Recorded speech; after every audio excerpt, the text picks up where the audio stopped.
Ito yung ilog na ano, parang hindi naubusan ng tilapia. Ayan o. Nandyan lang sila sa gilid. Wait lang. Nakikita nyo po ba? Ayan o. Ayan o. Oh.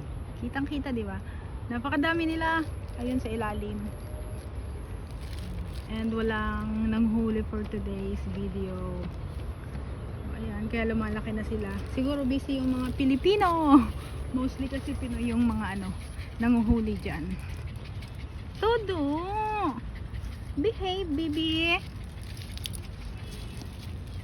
Behave! Bawal ka dyan! Papagalitan tayo. Masisita tayo.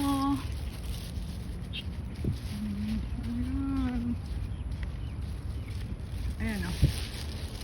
Dito yung daan. Ayun o, nag-aanungan yung mga isda doon.